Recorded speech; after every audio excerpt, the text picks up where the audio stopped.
Selamat datang di Jimmy Melali Channel. Sebelum lanjut nonton, jangan lupa subscribe ya. Bagi yang sudah subscribe, nggak usah subscribe lagi, cukup like dan komen saja. Terima kasih. Om Swastiastu, apa kabar Sobat Jimil? Semoga semua dalam keadaan sehat-sehat. Hari ini saya mengajak Sobat Jimil melalui ke Desa Penglipuran, Kecamatan Kubu, Kabupaten Bangli ya, yang terletak di Bali.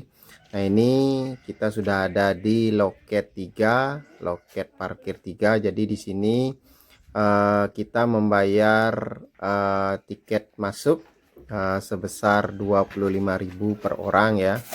Dan tiket parkirnya untuk parkir mobil 5.000. Jadi Sobat Jimil yang kesini barangkali sudah pernah kesini ya. Saya juga sudah sering kesini, namun baru kali ini berniat untuk membuat konten ya.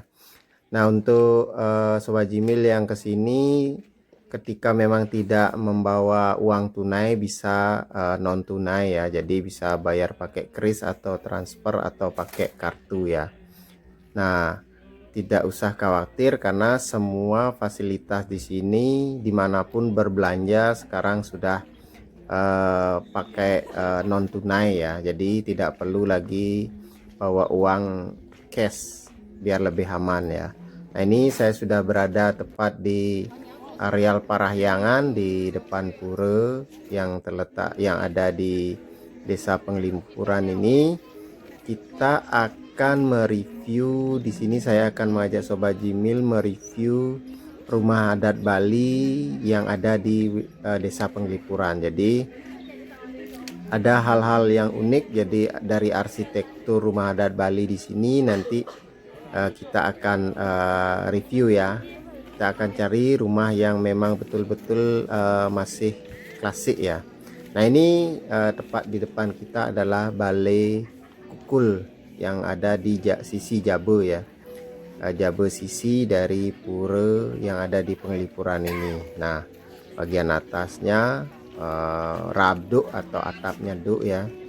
Nah, itu di areal puranya juga terdapat sebuah balai kukul dengan ornamen ukiran yang berbeda namun dengan konsep yang sama. Nah, kita akan keliling-keliling ya Sobat Jimil. Nah, di sisi timur adalah gate 4 atau parkir bus ya.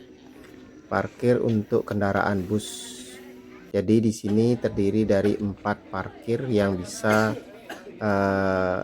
ditempati oleh kendaraan, baik kendaraan bermotor roda 2 maupun roda 4 ya.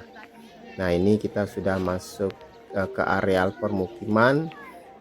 Di sini tepat sekitar jam 10, jam 11 ya saya nyampe di sini. Suasananya masih agak sepi ya. Nah, seperti ini adalah desa terbersih sedunia ya. Sudah beberapa kali dinobatkan sebagai desa terbersih. Nah, ini kita bisa lihat Sobat Jimil dari arsitektur angkul-angkul atau pintu utama dari setiap rumah yang ada di Desa Penglipuran seragam seperti ini ya, dari ketinggian maupun bentuknya. Nah, ini saya akan masuk ke salah satu rumah, bisa kita lihat dari depan. Ini adalah angkul-angkul, pintu masuknya yang berbahan dasar dari paras tukat kalau orang di sini bilang ya. Bagian atapnya dari bambu. Nah, ini bisa kita lihat warga di sini menjual beberapa souvenir, oleh-oleh ya, dan juga makanan maupun minuman. Jadi dipersilakan untuk warga di sini untuk menjual souvenir makanan dan minuman untuk penghasilan tambahan. Nah, ini kita sudah ada di areal Merajan. Merajannya sudah modern, jadi berbahan dasar dari paras, dan bagian atapnya, bagian atasnya bahan dasar dari kayu yang diukir dan diprade ya. Nah, ini ada beberapa makanan baik es krim maupun minuman. Jadi minuman yang di sini yang menjadi ciri khas Penglipuran adalah minuman loloh cemcem, semacam jamu ya, jamu yang terbuat dari daun cencem yang berisi campuran kelapa dan air yang air cemcem itu ya.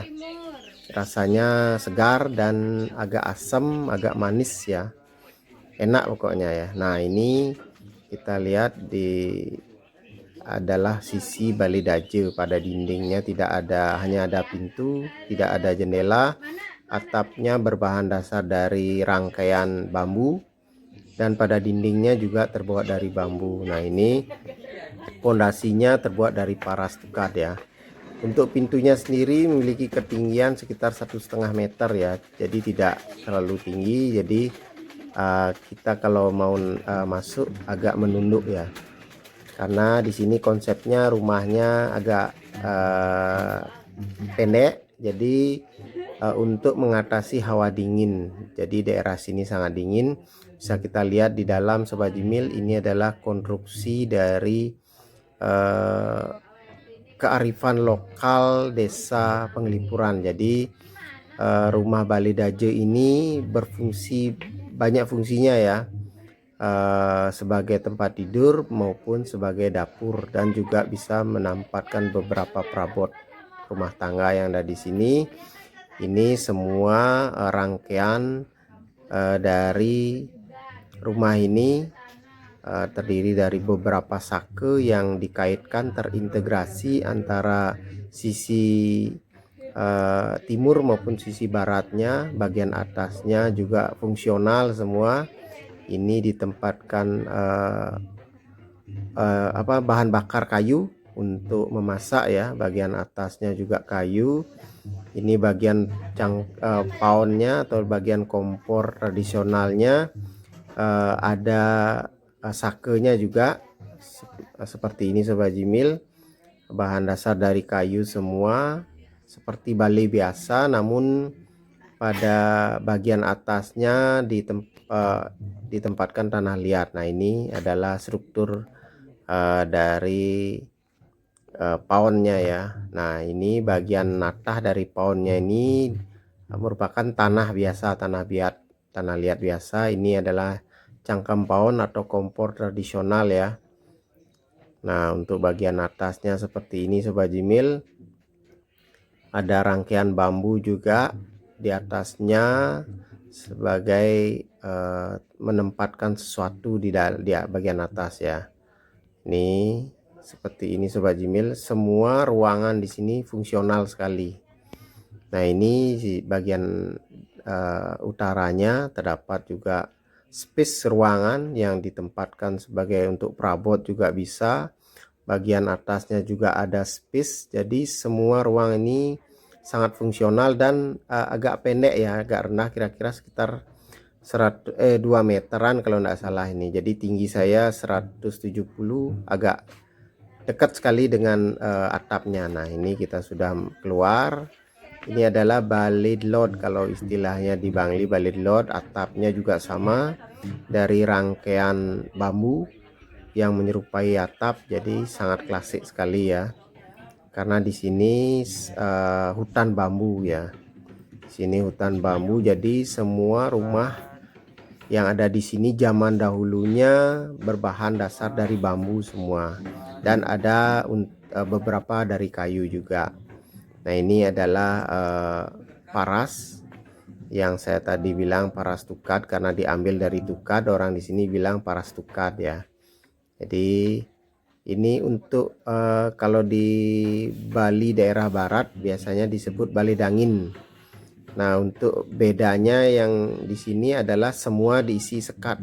Tiap sepisnya ini adalah bale dangin atau bale lot sake 6 ya. Biasanya kalau di daerah barat, Bali barat, tidak ada sekat di bagian baratnya, di sisi baratnya, namun ini semua disekat seperti ini.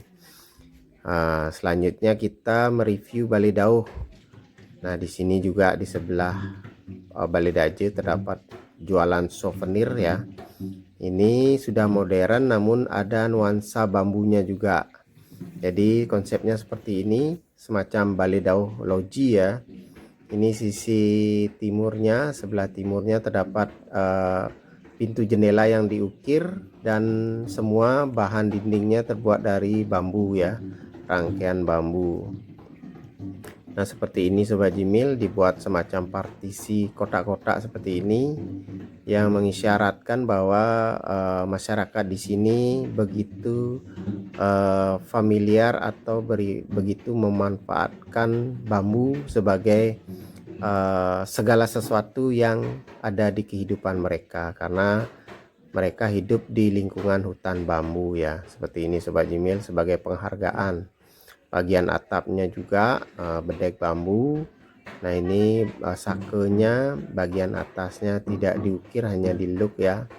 Ada beberapa bagian yang diukir untuk pementang atau lambangnya seperti ini Sobat Jimil. Contohnya dari Balai Dauh yang ada di Desa Penglipuran ini. Jadi ini mungkin bisa menginspirasi Sobat Jimil yang ingin nuansanya nuansa bambu ya. Bisa dikonsepkan seperti ini, jadi pada dinding, pada plafonnya semua berbahan dasar dari bambu kombinasi dengan kayu. Nah, ini sudut pandang kita dari Balai Dauh. Posisinya agak tinggi, di sisi selatan ditempatkan beberapa taman dan tempat duduk untuk tamu. Jadi tamu bebas melakukan aktivitas apapun, bisa bersuah foto dengan keluarga ataupun dengan pasangan ya. Nah, ini kita sudah selesai mereview rumah ini. Sekarang kita akan mereview satu rumah lagi ya, yang hampir sama tapi ada keistimewaan. Kita cari-cari rumah yang istimewa lagi, yang bernuansa lebih agak klasik atau kuno ya. Sebelum itu kita beli loloh cemcem. Ini adalah loloh cemcem Penglipuran yang sangat terkenal di Bali ya. Ini khas dari Desa Penglipuran yang rasanya asam, manis, gurih. Enak pokoknya, segar. Sebagai obat sariawan juga bisa, karena mengandung serat yang banyak dan mengandung vitamin C ya. Ini sangat bagus sekali untuk pada saat cuaca panas seperti ini ya. Kita akan keluar. Saya akan mengajak Sobat Jimil mencari satu rumah lagi ya. Nah, ini bisa kita lihat, ini paras tukad yang dibilang oleh warga. Bagian atasnya bahan dasarnya juga dari bambu. Kita keluar. Nah, ini kita bisa lihat-lihat, karena ini musim libur, banyak wisatawan lokal yang datang sini, wisatawan Indonesia ya. Nah, ini bisa kita lihat pada dindingnya semua menggunakan bahan dasar dari paras yang ditempel ya. Ini bisa kita lihat rumutnya, lumut-lumut yang ada di dinding tembok penyengkar ini menambah eksotik ya, menambah nuansa yang kuno. Nah, ini bisa kita lihat di sini. Kita akan mereview sebuah rumah. Nah, sama seperti yang rumah sebelumnya yang kita review, untuk angkul-angkulnya konsepnya sama seperti ini, berbahan dasar dari paras tukad. Nah, ini di atasnya ada bambu, ada semacam pohon rambat, tanaman rambat, kalau di istilah Balinya tanaman pipis namanya, tanaman uang, kalau kayak kepingan uang ya. Nah, ini bisa kita lihat posisinya lebih klasik di sini ya.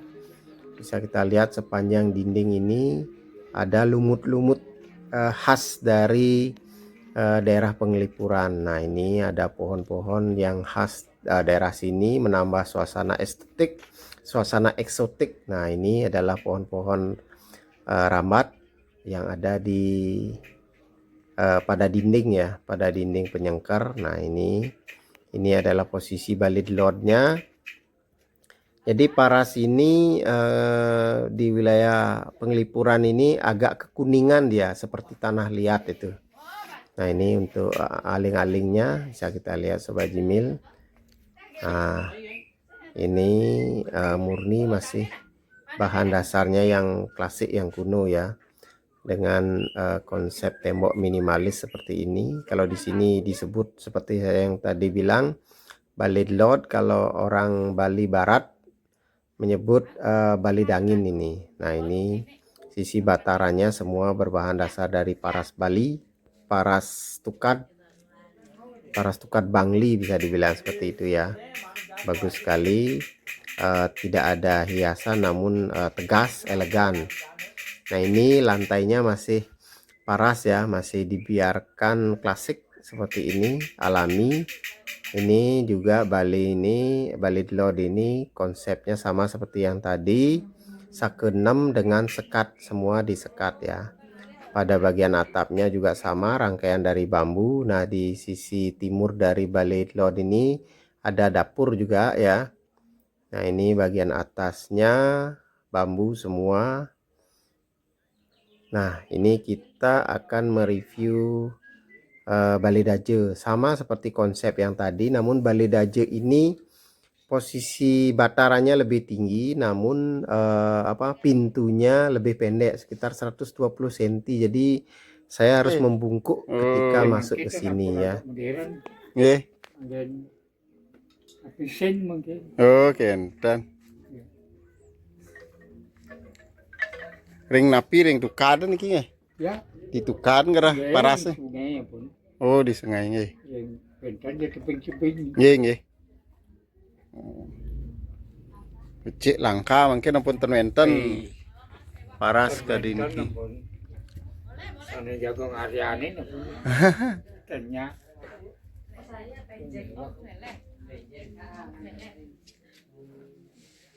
Somali hidup masak paras ini kita dulu kita semen Pak.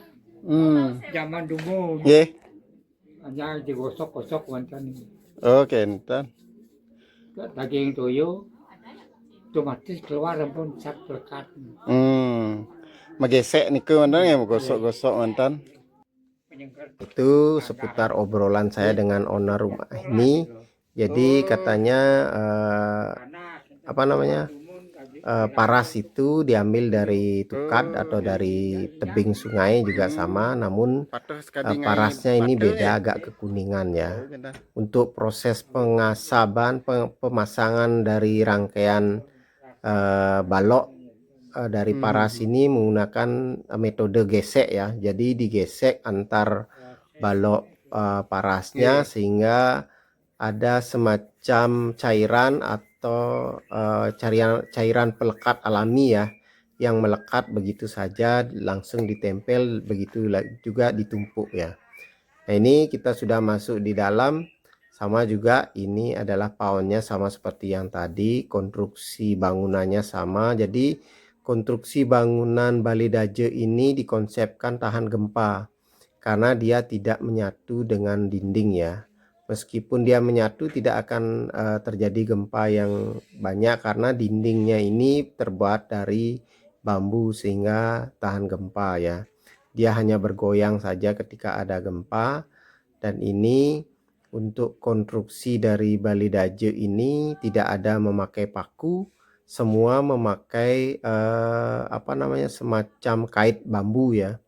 Semacam kait bambu ini terintegrasi antara sisi selatan, sisi timur maupun sisi barat dari sebelah kanan, sebelah kiri ya. Anggap sebelah kanan, sebelah kiri dari bangunan ini. Nah ini adalah kearifan lokal orang Bali zaman dulu. Jadi sangat pintar jadi orang zaman dulu untuk menanggulangi gempa ya. Nah kita akan turun. Ada sesuatu yang istimewa yang mungkin Sobat Jimil kurang perhatikan ketika datang ke sini.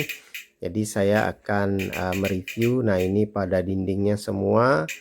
Ini kalau di Bangli ini Merajan ini posisinya adalah, nah ini Sobat Jimil, sebelum ini adalah jeding atau tempat penampungan air.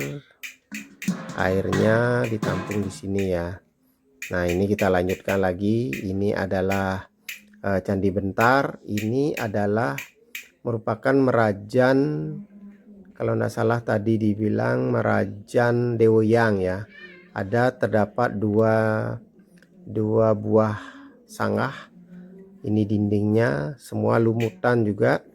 Pada dindingnya menambah esotik dari tembok penyengker Merajan ini. Jadi Merajan ini adalah terdiri dari dua buah sanggah yang berbahan dasar dari paras juga sama, namun agak modern. Yang ada bunganya disebut Pelingi Deweyang, dan yang baturan, yang batunya itu rong kalih itu adalah Pelingi Deweyang kembar, karena di sini ada dulunya memiliki anak kembar, jadi dibuatkan Pelingi Deweyang kembar. Nah, ini adalah merajan utamanya. Ini juga bahan dasarnya semua dari paras tukad ya, paras tukad. Oh nggih. Kematian ke 7 hari. Oh 7 hari. Oh nggih. Berarti ketika wonten kesebelan Riki sane medui rumah Riki 7 hari. Di luar ngenten kari semeton 3 hari kan. Nggih. Oh ngenten. Kita nang mati pokok sane medui. Oh ngenten nggih nggih. Oh 7 hari sareng 3 hari nggih.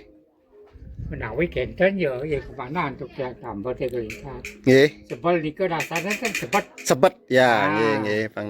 Sane menduwe kematian niku siwan suwe yang bersebut nih. Nggih nggih nggih. Secara umum nggih nggih. Kantun ya semeton agak jadi bos. Nggih nggih. 3 hari pun. Oh, kenten nggih nggih. Nah Sobat Jimil, rencananya saya mau mereview pelinggih ini, namun oleh ownernya tadi dikatakan bahwa hari ini masih dalam bentuk kesebelan, istilahnya kecuntakan atau kesedihan ya, karena ada salah satu keluarga yang meninggal. Jadi kepercayaan warga di sini ketika ada kesebelan, kita tidak boleh memasuki areal merajan selama 7 hari bagi pemilik rumah atau pemilik orang yang kedukaan. Bagi keluarga yang di luar hanya 3 hari. Jadi pada saat ini saya tidak bisa mereview, padahal ini pelinggihnya ini semuanya kok masih klasik sekali ya, dari bentuk ukiran maupun parasnya klasik sekali. Namun bagian atapnya sudah direnovasi dengan duk. Nah seperti ini Sobat Jimil. Jadi kita tidak bisa masuk, kita hanya bisa lihat dari luar, namun bisa dilihat jelas motif-motif ukirannya ini masih klasik sekali. Jadi sangat bagus sekali jika dipertahankan seperti ini untuk mengedukasi generasi Bali ke depannya ya, biar tahu oh ini bentuk-bentuk pelinggih zaman dahulu. Jadi agak pendek dan namun karakter ukirannya berbeda. Nah bisa kita lihat zoom Sobat Jimil, seperti ini karakter ukiran pelinggih zaman dahulu. Jadi ini yang saya katakan tadi istimewa. Jadi saya dari tadi keliling-keliling mencari rumah yang lebih istimewa, ada ciri khas kunonya. Nah ini kita sudah selesai mereview merajannya tadi. Ini adalah balai daje juga, namun konsep modern. Balai dawahnya juga. Sini juga tempatkan tempat souvenir untuk jualan ya. Nah Sobat Jimil, ini adalah aling-alingnya. Nah kita akan keluar dari rumah ini. Jadi dengan keluarnya saya berarti saya sudah selesai mereview 2 buah sampel rumah adat Bali klasik yang ada di Desa Penglipuran. Nah Sobat Jimil, mudah-mudahan video ini bisa bermanfaat dan menginspirasi Sobat Jimil yang suka dengan arsitektur Bali. Nah, bisa diadopsi. Akhir kata saya ucapkan Om Santi Santi Santi Om.